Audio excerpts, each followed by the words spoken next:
मेरे सभी शासकीय कर्मचारियों को बहुत बहुत नमस्कार।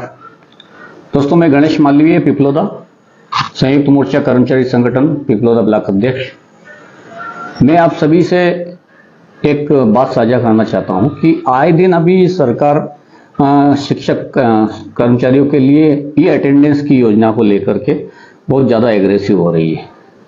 तो दोस्तों, मैं ये जानना चाहता हूं कि ई अटेंडेंस को लेकर के कर्मचारी खाली मात्र शिक्षकों को लेकर ही क्यों इतना उत्साहित है और क्यों इतना जल्दबाजी कर रही है। क्या शिक्षक होना हमारे लिए गुनहगार हैं? हम गुनहगार हैं शिक्षक के? हम क्या आतंकवादी हैं कि क्या हम डाकू हैं, चोर हैं, उच्चक हैं? हमको किस श्रेणी में देखा जा रहा है? सरकार द्वारा हम शिक्षकों का मान मृदंग किया जा रहा है बार बार, और हर बार देखते हैं 2 साल निकलता है और ई अटेंडेंस जैसी योजना को लागू करने के लिए कोई ना कोई अधिकारी ऊपर भोपाल से कहीं ना कहीं कुछ ना कुछ सगुफा छोड़ देते हैं। क्या शिक्षकों को नौकरी करने देना है या किसी न किसी रूप से प्रताड़ित करके उनको परेशान करना है या नौकरी छुड़वाने के लिए उनको प्रेरित करना है? ई अटेंडेंस जैसी योजना सरकार की एक सोची समझी प्लानिंग है, जिसके अंतर्गत जो भी डाटा उसके अंदर आता है वो कहीं ना कहीं सिक्योर नहीं है, और इसके अंतर्गत एक कर्मचारी शिक्षक को एक कर्मचारी को एक गुनहगार के तौर पर, एक मुलजिम के तौर पर पेश करने की योजना बनाई जा रही है।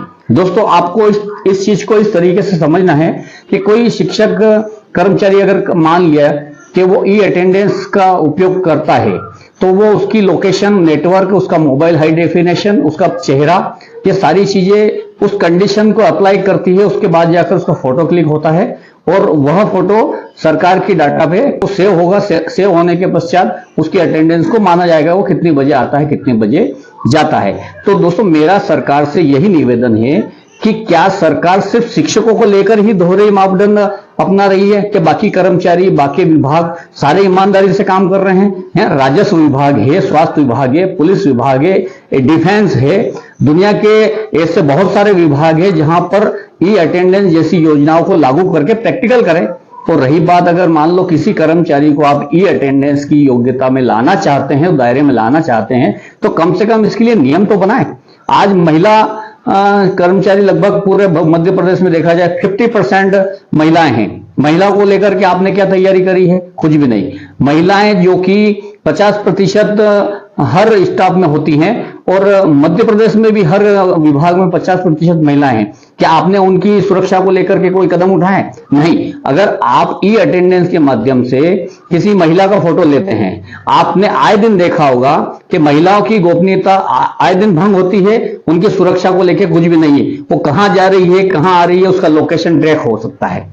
वो अपनी लॉन्गिट्यूड लेटीट्यूड माध्यम से अगर वो अटेंडेंस देती है, उसका चेहरा स्कैन करने के पश्चात अगर वो अटेंडेंस देती है तो उसका चेहरा, उसका फोटो तक गवर्नमेंट के पास जाता है।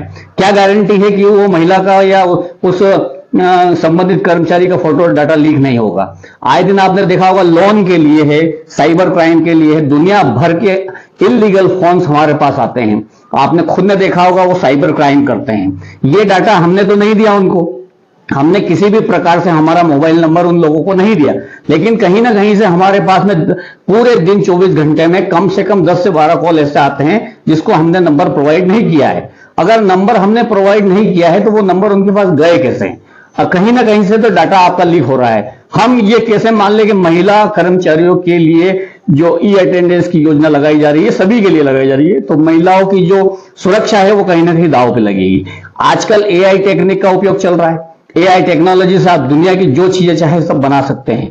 महिला कर्मचारियों को आपने उसमें सहमति में नहीं जोड़ा है, किसी भी कर्मचारी को आपने इसमें सहमति पर नहीं जोड़ा है। ये अटेंडेंस की आवश्यकता आखिर पड़ क्यों रही है? अगर सरकार चाहती है कि कर्मचारी अपने आप परेशान होकर, प्रताड़ित होकर के नौकरी छोड़ दे, तो मैं कह रहा हूं सरकार को एक डिसीजन लेना चाहिए, सारे सरकारी महकमे खत्म करके और प्राइवेट निजीकरण की तरफ बढ़ा दें। आपको तनख्वाह भी नहीं देना पड़ेगी और किसी प्रकार का कोई तकलीफ नहीं होगी। इस प्रकार से आप दूसरे के कंधे पे बंदूक रख करके इस तरीके से हरकत करते हैं तो सब कर्मचारियों के लिए अधिकारों का हनन है।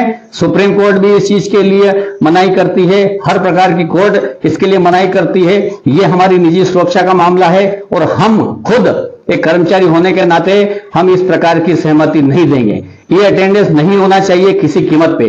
अगर मान लो इस तरीके से आप प्रेशर बना करके, नौकरी का प्रेशर बना करके, सस्पेंड करने के डर से, नौकरी जाने के डर से ये अटेंडेंस लेना चाहते हैं तो ये सरासर तानाशाही है और हम इस तानाशाही के खिलाफ आवाज उठाते हैं। चाहे अगर इसके लिए सुप्रीम कोर्ट भी जाना पड़ा और हम कर्मचारी संगठन जाएंगे। ये सरकार ध्यान से सुन ले, ये अटेंडेंस पूरी तरीके से समाप्त होना चाहिए। कोई भी कर्मचारी, अधिकारी, आईएएस ऑफिसर ऊपर बैठ करके सारी चीजों को मेंटेन करता है, अधिकारी से प्रमाणित करता है। हम जनता के प्रतिनिधियों को, सांसद, विधायकों से हम ये चाहते हैं कि अगर इस प्रकार से कर्मचारियों को प्रताड़ित किया जाएगा तो ये देश में शासकीय कर्मचारी बहुत जल्दी समाप्त हो जाएंगे।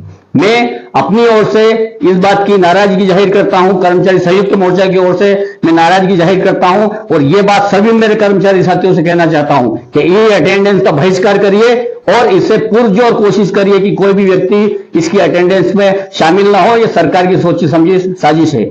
धन्यवाद। गणेश मालवीय, पिपलोदा। धन्यवाद।